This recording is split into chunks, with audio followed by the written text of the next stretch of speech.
Queridos, mais uma vez, quero cumprimentá-los com a paz do Senhor. Quero externar a minha gratidão a Deus pelo privilégio que Ele me concede de mais uma vez estar aqui com os santos, agradecendo pela vida do pastor Roberto, sua muito digna família, todo este coeso ministério, cujo eu quero reverenciá-lo, desde a diretoria, todos os membros destes companheiros e esta igreja. Só Deus para recompensá-los pela esta oportunidade que os irmãos têm me concedido através do vosso pastor por estar aqui. Quero agradecer a Deus pela oportunidade de rever muitos amigos. Gostaria de citar nomes, mas tenho medo de esquecer de alguns. E eu quero externar os agradecimentos a Deus pela vida de cada um e a todos, desde as irmãs aos irmãos, e rever o pastor Eduardo, meu amigo. Quero louvar a Deus pela vida dele. Queridos, trata-se de um culto missionário, e eu quero meditar convosco acerca de um texto muito conhecido, uma palavra que nós costumamos pregar quando nós somos novos convertidos, mas é uma palavra de cunho voltado para a importância de se falar do Evangelho e o poder que esta palavra tem. E para isso eu quero ler no capítulo 5 do Evangelho, segundo escreveu São Marcos,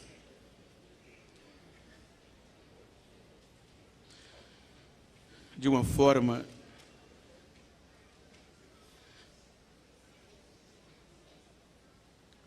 que diz o seguinte, o capítulo 5, versículo 21 por diante. Marcos registra: tendo Jesus passado de barco para o outro lado, ajuntou-se a ele uma grande multidão enquanto ele estava junto ao mar.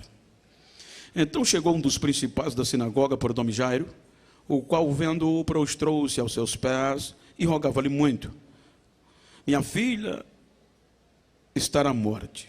Rogo-te que venhas e lhe imponhas as mãos para que sare e viva. Pelo que Jesus foi com ele, grande multidão o comprimia-o. Certa mulher, que havia 12 anos tinha uma hemorragia, e que havia padecido muito à mão de vários médicos, gastando tudo o que tinha, sem contudo melhorar, pelo contrário, só piorava.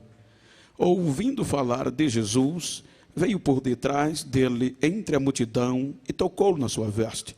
Dizia ela: se tão somente tocar nas suas vestes, sararei.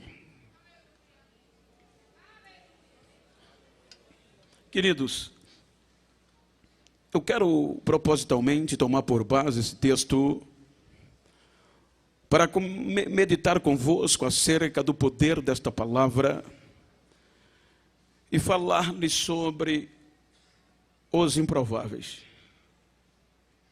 Quando nós observamos o contexto e o texto era lido, parece uma coisa comum, normal, em uma mensagem cotidiana, uma mensagem corriqueira, que nós ouvimos a cada dia. Mas se trata de um culto missionário, se trata de um culto de conscientização, e eu quero falar-lhe de uma forma muito expositiva acerca desta palavra. Quando nós observamos o contexto cultural, religioso, que antecederam estes dias, a Bíblia nos mostra que a expectativa de um Messias, de algo novo, contundente, cumprindo-se assim a promessa do Éden, isto se passou ou se passava por cada família, por cada geração, ratificada por Moisés, os profetas e assim por diante. Essa expectativa de um grande libertador, de uma intervenção divina no contexto voltado para Israel, alguns homens, diz a Bíblia, que se autodenominaram o seu Messias, o Cristo, homens que tinham uma oratória, tinham uma persuasão tão tremenda, que conseguiam juntar grupos para o seguir. Homens que defendiam teses eloquentes, e que convinha a muitas pessoas acreditar que aqueles eram o Cristo, cada um na sua época enviado. A ponto que esta crendice afetou até o contexto religioso. A decepção foi constante, ou as decepções, pois a Bíblia diz que aqueles que assim se autodenominaram vieram a decepcionar. A Bíblia cita o nome de alguns, como Teudas e outros, que se diziam ser o Cristo enviado para a restauração de Israel. Mas eles vieram a fracassar. Seus seguidores não demoraram muito. Seus seguidores dissiparam, foram dizimados. As suas ideias esquecidas, os seus ensinos poucos cumpridos. Isso causou, inflamou tanto esta falsa palavra, esta falsa manifestação, inflamou tanto o contexto religioso, a liderança, que coube aos religiosos, os líderes, colocar adendos para que todos aqueles que se autodenominassem, surgissem, denominando-se ser filho de Deus, o Cristo, o Messias, teriam que ser dignos de morte. Então esta determinação, este feito, permeia por toda a sinagoga, por toda aquela região. Então poucos teriam coragem, ou quase nenhum, de levantar-se e se autodenominar que era o Messias, que era o Cristo, e que vinha trazer uma palavra de exortação, de consolação e de esperança. Porque a cabeça estava a prêmio. O interessante é que quando nós observamos a Bíblia, Lucas registra no capítulo 4, que quando Jesus completa 29 anos, ele nasceu nesse contexto. A partir dos 12 anos, ele frequentava a sinagoga e sabiam as suas limitações, as suas regras, as suas leis, os adendos. Ele era conhecedor. Mas quando ele completa 29 anos, a Bíblia diz que Lucas registra no capítulo 4, que ele é levado para o deserto, para ser tentado por Satanás. E quando ele, depois de um período de dias, ele vence, aí Lucas diz que o Espírito Santo o pega, o impele, ou induz, ou impulsiona para Nazaré. E agora, quando ele chega em Nazaré, ele cumpre uma rotina normal. Porque Lucas diz que ele começou a ensinar nas sinagogas, como era de costume ele fazê-lo. Mas chegou um dia excepcional. Chegou um dia em um culto, que estava todos os principais da sinagoga. E Jesus chegou naquele dia, conhecidíssimo, desde pequeno. E naquele dia, o principal da sinagoga resolve dar oportunidade para ele ler o texto devocional.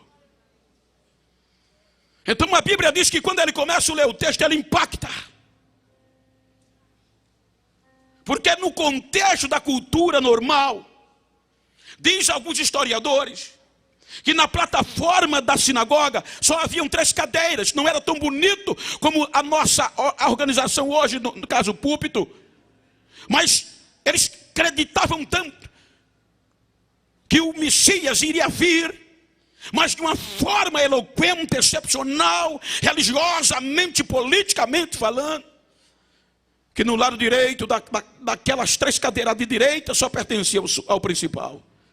À esquerda, o seu assistente. E na cadeira do meio, ninguém sentava que tivesse juízo, no contexto normal, porque ela era unicamente reservada para o dia que o Messias, o Cristo, se manifestar. Mas Lucas diz que naquela manhã, algo aconteceu que alvoroçou a sinagoga. Porque quando o principal dá a ordem para Jesus ler o texto devocional, o assistente leva o livro do rolo do profeta Isaías e o entrega. Aí Lucas diz que ele se põe de pé e começa a ler. Encontrou aonde dele estava escrito. Era risco de morte. Mas aí ele olha para a sinagoga, para os seus ouvintes, e começa a ler. E Lucas diz que ele começa a dizer: o Espírito do Senhor é sobre mim. Ele me ungiu para pregar boas novas aos pobres. Ele me ungiu para abrir os olhos do cego. Ele me abriu para abrir prisões aos presos. Ele me ungiu para pregoar o ano aceitável do Senhor. Até aí estava tudo normal. O interessante é que Lucas diz que quando ele lê, ele fecha o rolo do livro e vai e senta na cadeira do meio. Quando ele senta, impacta, porque Lucas diz que os olhos de todos fixaram nele. Quando todos os olhos fixaram nele, ele levanta a voz e diz: hoje se cumpriu esta profecia aos ouvidos de vocês. Eu cheguei. Amados, não foi à toa que os sacerdotes interromperam o culto. Começaram a gritar: blasfemou, é digno de morte. Expulsaram o Jesus da sinagoga. E para cumprir os adendos legais, tentaram empurrar ele de um monte para baixo para matá-lo. Mas como ainda não era chegada a hora, ele saiu de fininho e vai embora. E a Bíblia diz que ele começou pregando, divulgando, mencionando. Independente do que acontecesse, ninguém parava mais aquela voz. A ponto que a Bíblia diz que ele chega na região de Herodes e começa a ensinar, pregar esta palavra transformadora, vivendo-a literalmente como ele era, a ponto de impactar aos fariseus, que as pessoas afluíam a ele para ouvi-lo. E as pessoas ficavam boquiabertas. Que homem é esse? Que palavra é essa? Que negócio é esse? Aí os fariseus ficaram irados e tentaram parar esta voz. E foram para Herodes e disseram: Herodes, Jesus está pregando na tua jurisdição. Ele está trazendo um novo ensino, uma nova doutrina, e o povo está afluindo a ele. Faz alguma coisa para ele. Aí a Bíblia diz que Herodes baixa um edito e manda os fariseus entregar a Cristo. E o edito dizia: pare de pregar imediatamente, senão vai ser preso, senão vai ser morto. Parem de pregar agora, pare. Quando os fariseus entregam o edito a Jesus, ele lê o edito e era ordem real. Ele olha para os fariseus, devolve o edito e ainda manda um recado para Herodes: diga, voltem e digam àquela raposa: eu vou pregar hoje, vou pregar amanhã, vou expulsar demônio, vou pregar depois da manhã e vou fazer milagre, porque eu vim para isso. Uma palavra. Ele continua pregando. O tempo vai passando e ele fazendo missões no mais absurdo lugares. O maior problema para um missionário são os raspadores de barba. O problema não está muito lá fora. Sempre tem obstáculos, os rapadores de barba aparecem. Só que como os consoladores não se defendiam, o rei mandou a equipe de guerra e acabou com eles. Então diga para quem está ao seu lado: se tu encontrar os rapadores de barba por aí, diga a ele que a barba voltou a crescer. E eu não vou parar.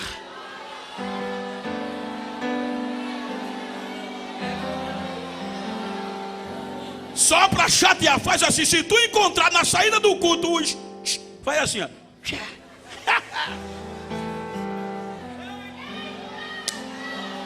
Ninguém para os consoladores, aqueles que levam a mensagem de paz. É o rei que defende, é o rei que ataca, é o rei que os protege. Eles não podem parar. Estava cansado. Vamos que eu vou com você. Vamos que eu vou com você. Aí a Bíblia diz que vai Jesus com Jairo e uma grande multidão. Quando vai Jesus com Jairo e a multidão, olha o que é que o texto diz: certa mulher que padecia de uma enfermidade, e há 12 anos tinha investido, empreendido toda a fortuna que tinha para ser curada, e não adiantou, só piorava. Amados, aquela enfermidade tirou daquela mulher, entre aspas, 4 direitos legais que ela tinha. Primeiro, se você ler o capítulo 15 de Levítico, e se você achar muito difícil, leia o capítulo 5, versículo 2 de Números, que lá está escrito que todo homem e toda mulher que tivesse aquele tipo de doença teria que ser jogada fora para o arraial dos imundos. Era questão de saúde pública, estava na lei. A mulher investiu pesado, não ficou boa. As autoridades, com autoridades legais, entraram na casa dela e roubaram, tiraram-lhe o primeiro direito, que era o direito de família. Ela agora é jogada no arraial dos imundos. Ei, primeira perda, deixe-me correr. Primeira perda, a família, só por conta daquela doença. Segunda perda, o direito de ir e vir. Porque a lei dizia: quem tem aquele tipo de doença não pode andar livremente, tem que ser trancafiada no arraial dos imundos, como um projeto falido. Terceira perda, a adoração. A pior coisa para o judeu era tirar o direito dele adorar. A enfermidade roubou dela, porque a lei dizia: quem tinha aquele tipo de doença, nem no pátio da igreja podia chegar. E a pior, a quarta perda, a identidade. A doença tirou da mulher até o nome. Você pode olhar no mesmo dia, no mesmo texto, na mesma reunião, no mesmo episódio, no mesmo escritor. Ele, quando fala de Jairo, ele cita o nome, porque Jairo não tinha restrição, ele não tinha nada que a lei pudesse desabonar. Mas a mulher não. Quando ele vai falar da mulher, ele oculta o nome e diz: certa mulher, jogada no arraial dos imundos. Olha o que o evangelho faz, irmão. Olha o que Jesus confiou a nós. A mulher jogada no arraial dos imundos, com um vestido agora característico, fardamento de leprosa, de imunda. Tinha que colocar uma tauba no pescoço com sino, para fazer barulho quando se movimentasse, para todos saber que era um projeto falido, que era imunda. Terceiro, se quisesse sair alguns metros, tinha que gritar a 1 quilômetro, a 1000 metros de uma pessoa. Já vim gritando: eu sou imunda, eu não tenho mais jeito, eu sou perdida, só estou esperando a morte, eu sou um projeto falido. Ei, sabe o que é que a Bíblia diz? O arraial do imundo era terra de maldição. Arraial dos imundos era lugar de projetos falidos, de gente podre, sem esperança, decepcionada, só esperando o dia de morrer. Sabe o que é que a Bíblia diz? Que um crente mudou a história lá dentro. O texto que a gente lê diz que a mulher, ouvindo falar de Jesus. E o interessante é que a gente muitas vezes não percebe o que o crente pregou. O missionário teve coragem. Se fosse hoje, talvez fosse de Maceió, Abreu e Lima. Caba corajoso. Entrou lá dentro do arraial e começou a falar de Jesus. Quando ele chega lá dentro, eu quero conjecturar, a mulher, ele encontra com a mulher e trava uma pregação. A mulher dizia: para mim não tem mais jeito, moço, eu estou descartada, a lei já me condenou. O missionário entrou e disse: tem jeito sim, dona. Se a senhora visse o que eu vi, a senhora não dizia isso. Eu conheci o tal de Jesus, ainda tem jeito. E a Bíblia diz o que o terrível pregou, irmão. Se você ler Mateus capítulo 14, versículo 35 a 36. Se você ler Lucas capítulo 6, versículo 17 por diante. Sabe o que o pregador pregou para a mulher? A mulher decepcionada, ele chegou para ela e disse: tem jeito, deixa eu lhe contar o que eu vi. Ele disse: dona, eu vi. Jesus chegou perto do mar, sentou no monte. Eu estava lá, moço. E ele começou a pregar, a ensinar. E as pessoas de toda a região Marítima, Tiro, Sidom, corria para ouvir. E eu vi, dona, as pessoas traziam os seus doentes e os seus endemoniados. Ouvia ele, e as pessoas imploravam para pelo menos tocar a moça na veste dele. E eu vi as pessoas, quando tocavam, as doenças iam embora e os demônios também fugiam e as pessoas ficavam curadas. Eu vi, dona. O que é que um crente cheio não faz, irmão? Pregou e vai embora. Pregou e vai embora. E agora a mulher fica dentro do arraial perturbada. A lei dizia, está acabada. A palavra do pregador dizia, ainda tem jeito. A lei dizia, se sair vai ser apedrejada, porque vão te descobrir, você vai ter que gritar. Aí a palavra do pregador dizia, dona, precisa muita coisa não, é só tocar.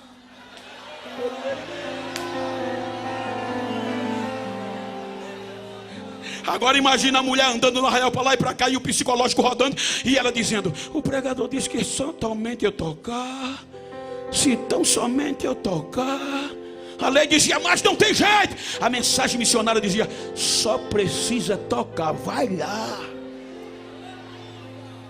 Muitas vezes a gente não sabe o poder da palavra que a gente tem. Eu tenho um amigo, ele hoje está congregando na cidade de Arapiraca, auxiliando o pastor Roberto. Quando ele tinha 16, 15 anos, estava infiltrado no entorpecente.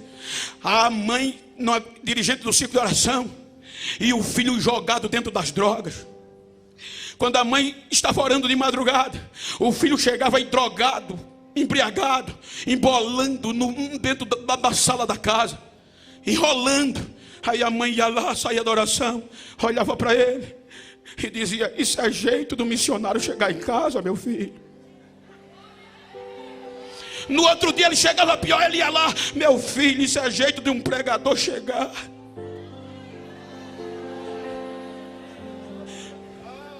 Quando ele completa 16 anos, vai passando na frente da Assembleia de Deus, o Espírito Santo pega ele. Estava fazendo missões em Genebra e voltou agora há pouco.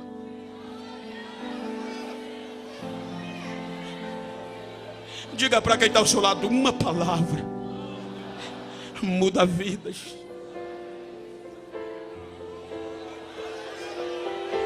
E de pregar este evangelho.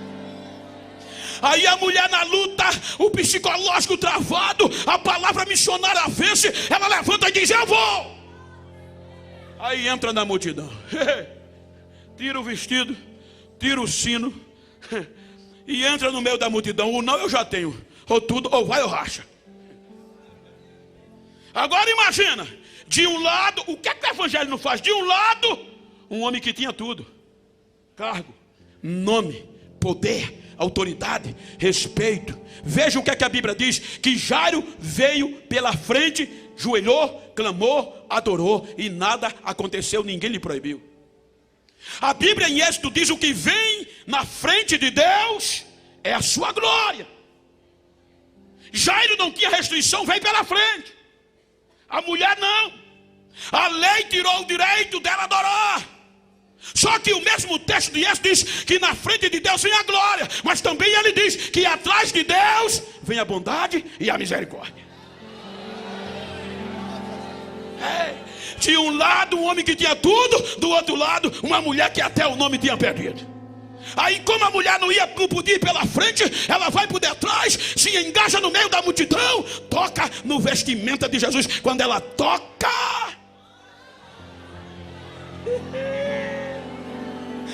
a palavra do missionário é cumprida.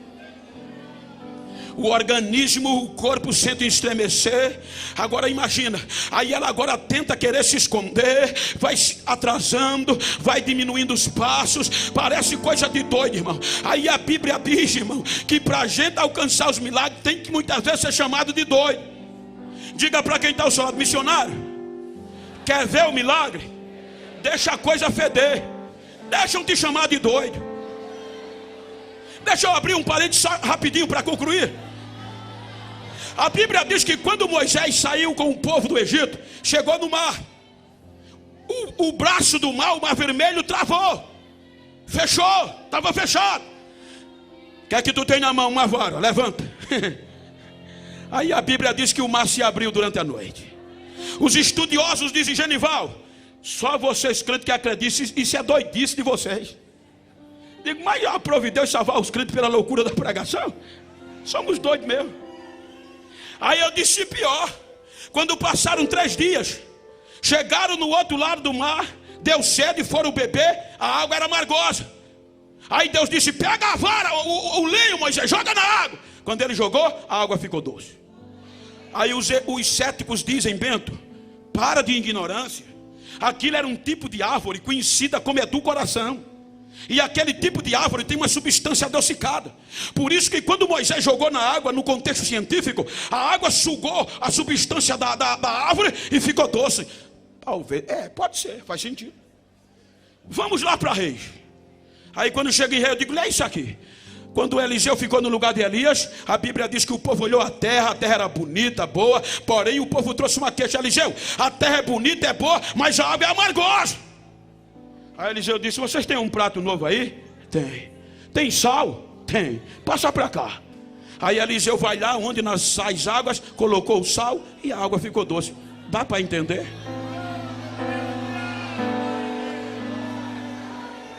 Só esse evangelho, só essa palavra faz isso, irmão. Eu, com todo respeito, Eduardo, mas eu vi um dia lá em João Pessoa algo que ficou marcado na minha vida. O pastor Zé Carlos, a gente estava numa escola bíblica, e ele disse o seguinte: que houve uma seca, era um período de seca, e a gente estava preocupado, e ele disse, ele até citou algo, e depois tomou um exemplo aqui do Pernambuco. Ele disse: olha, irmãos, a gente tem que orar para mandar chuva. Mas porque no Pernambuco, há anos passados, dizia ele na época, teve uma seca pior do que essa. E numa igrejinha pequena, um pastor fez um desafio, deu uma de doido, disse: irmãos, quem quer ver chuva cair? Aí a igreja alegre, ansiosa, levantou a mão, amém. Ele disse: 30 dias de jejum e oração. Amanhã, segunda-feira, começa a oração. 7 horas da noite, todo mundo aqui, vamos passar 30 dias. E depois de 30 dias, Deus vai mandar chuva, amém. Só que na igreja tinha gente mais doida do que o pastor, no sentido positivo. Foram para casa quando vieram à noite, 6:30 da noite, que os irmãos vêm orar na multidão de gente. Sabe o que chamou a atenção? Uma irmã no primeiro dia da oração já vinha com guarda-chuva debaixo do braço. Aí os irmãos disseram: a senhora está doida, tá doida, vai começar a campanha. Ela disse: eu conheço o meu Deus, Ele gosta de desafio, eu conheço Ele. Ele disse que com 20 minutos de oração, as telhas começaram a fazer barulho. Disse que no primeiro dia Deus derramou um toró de chuva. Terminou a oração, ninguém podia ir para casa. A irmãzinha vai lá atrás da porta, pega o guarda-chuva, arma e sai dizendo: eu bem que disse, eu bem que disse, eu bem que disse, eu bem que disse.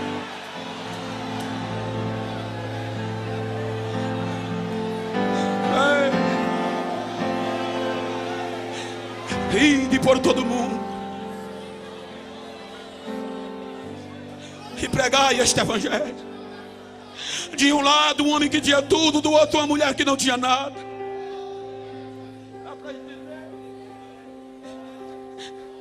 Aí a mulher tentou se esconder, para que não pareça coisa de doido. Aí a Bíblia diz que quando a mulher mais tentava se esconder, aí Jesus dá uma parada. E o pior é que ele não fica parado. O texto diz que ele para e faz assim, ó.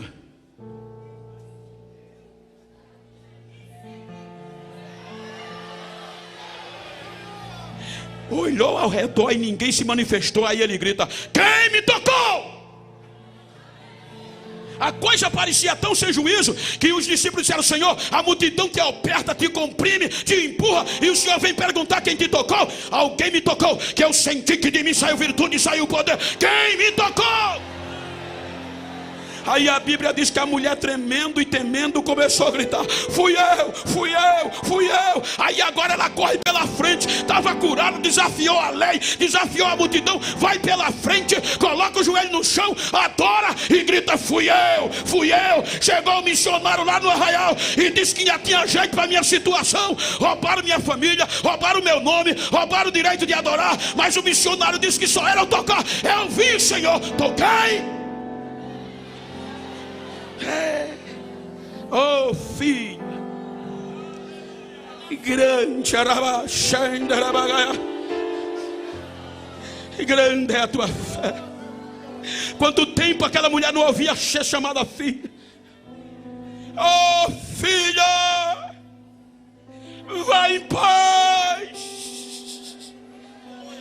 Ninguém vai te impedir mais, filha.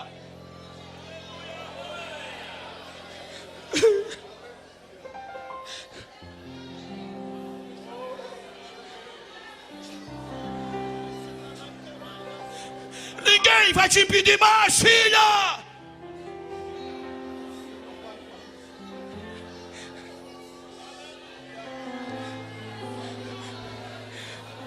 Chega os empregados, Jairo, incomoda mais não, Jairo. A menina já morreu. Atendeu uma mulher que não tinha nada no meio do caminho. E agora vai atender um homem que tinha tudo.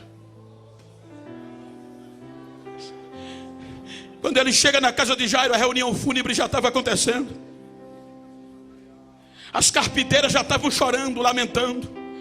Já tinham comprado até ramalhete de flores. Talvez alguém já tivesse até cavado a cova. E se esqueceram que a última palavra ainda é dele. É essa palavra que determina. Diga para quem está ao seu lado, grite comigo: se alguém pensou que eu ia parar e já estava comemorando, já tinha alugado alguém para chorar. Diga: se alguém pensou que eu ia parar e já comprou o ramalhete de flores para jogar no meu túmulo, diga: vai ter que devolver o dinheiro, vai ter que tapar a cova de novo.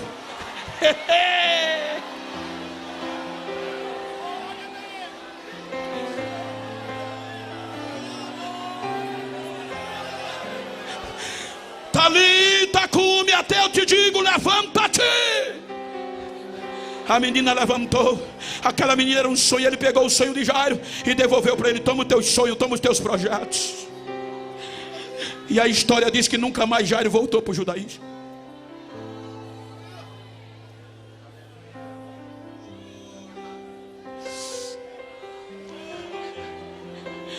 Você não é um projeto falido.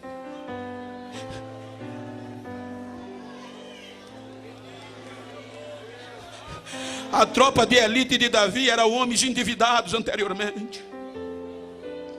A tropa de elite de Davi eram homens rejeitados, injustiçados, revoltados. E como personalidade, tipologia, Davi fez daqueles homens grande tropa de elite. Quando você vai para o capítulo 20 de Mateus, Jesus falando desta obra, Davi, ele fala de 5 horários: madrugada, desbravadores; terceira hora, o sol da justiça; sexta e nona, a hora que o sol era mais quente. A igreja vitoriosa, primitiva. Veja que nos 4 primeiros períodos, ele só chega na praça e contrata os trabalhadores: vão vocês para a minha vinha e eu vou dar a vocês que é justo. Mas a Bíblia diz que por acaso dá-se a entender que o dono da vinha vai na praça a 1/10 hora, no final do dia, e encontra um grupo que estava lá ocioso. Veja que a este grupo ele abre o diálogo. Ele questiona: por que vocês ainda estão aqui sendo essa hora do dia? Sabe o que é que o grupo diz? Ninguém acreditou em nós. A gente não tinha requisitos para trabalhar na vinha de ninguém. Aí ele olha e diz: vão vocês também para a minha vinha e eu vou dar a vocês o que é justo. Era a igreja primitiva, a igreja gentia, melhor dizendo, da qual eu e você fazemos parte. A igreja gentia, que diz a história que D.L. Moody fez parte desta. Que quando ele assumiu o compromisso de ser um ganhador de alma para Jesus, na pregação que ele ouviu, pobre, engraxate, ele colocou no coração que todos os dias ia ganhar alma para Jesus. A história dele, a biografia diz que ele todos os dias trabalhava 6 dias. Todos os dias, não sei como, ganhava uma alma para Jesus. No domingo, reunia tudinho e levava para a escola bíblica. Em poucos meses, a escola bíblica tornou-se a escola mais poderosa da cidade. Mas chegou um dia que ele não orou por ninguém. A chama de missões era tão grande dentro dele, de almas, que ele deu 6 horas, não olhou por ninguém, foi para o meio da rua chorar. Sentou no meio fio e começou a gritar. Daqui a pouco o carro da patrulha vem passando com 4 policiais. Pararam, viram ele chorando, desceram e questionaram: filho, o que é que está acontecendo? Por que você está chorando? Ele disse: porque eu prometi a Jesus todo dia orar por uma alma para ele, e eu não orei por ninguém ainda hoje. Os soldados deram um tapinha: vai para casa, filho, amanhã você ora. Só que a chama de missões era tão grande dentro dele, que quando os policiais entraram no carro, que começaram a correr, a sair, aí a chama de missão entrou dentro do carro e atingiu os soldados. Aí os soldados começavam a chorar: o que é que está acontecendo? O que é que está acontecendo? Faz a volta, faz a volta. Quando chega lá, o menino ainda estava chorando. Aí eles descem correndo e gritando: filho, para de chorar, ora por nós, que a gente quer aceitar o teu Jesus, ora por nós.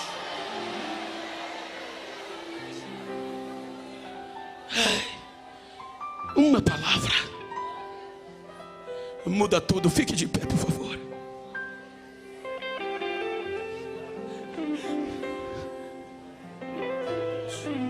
Diga para quem está ao seu lado: você não é um projeto falido. Alguns já ouviram, me permita, pastor, só contar, porque alguém aqui precisa ouvir e dar sentido o que eu estou falando. Quando alguém pregou para mim, os meus amigos diziam: esse negro não vale o que come. Tu é um improvável, é improvável. Para que tu foste nascer? Mas um dia um crente disse: Geno, eu conheço um Jesus que te ama e quer fazer de você um grande homem, um grande missionário. Eu deixei o futebol, cheguei na igreja. E quando eu cheguei na igreja, em um culto, igreja pequena, um missionário, um pregador pregando, disse: Moreno, fica de pé. Deus vai te fazer um missionário.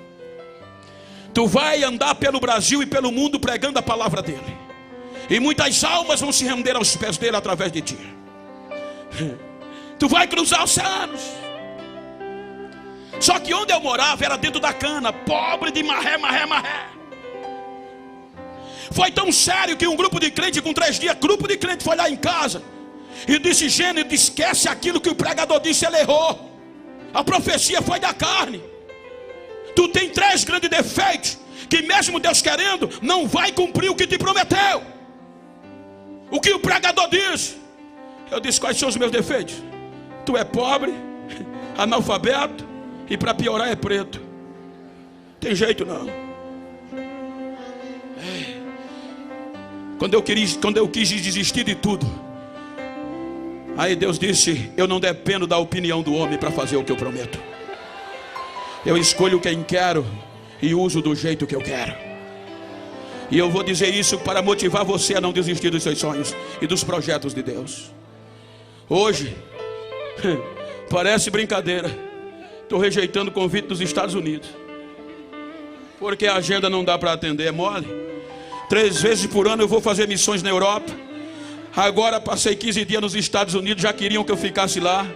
Hoje eu ando mais de avião do que de carro no Brasil.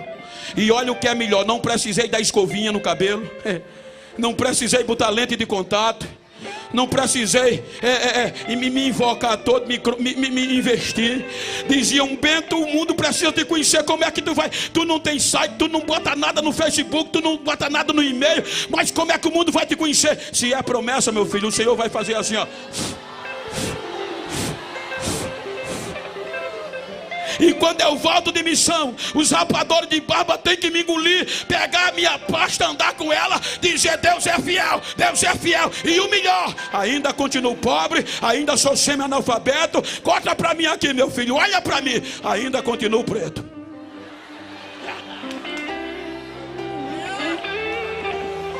Então vira para esse crente que está ao teu lado, por favor, que eu quero concluir. Vira para ele se você pode. Dá uma olhadinha para ele, principalmente que for do mesmo sexo. Dá uma olhadinha para ela.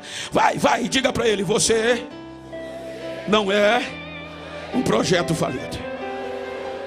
Você, eu, somos projetos de um grande avivamento. De um grande avivamento. Abraça ele, chora.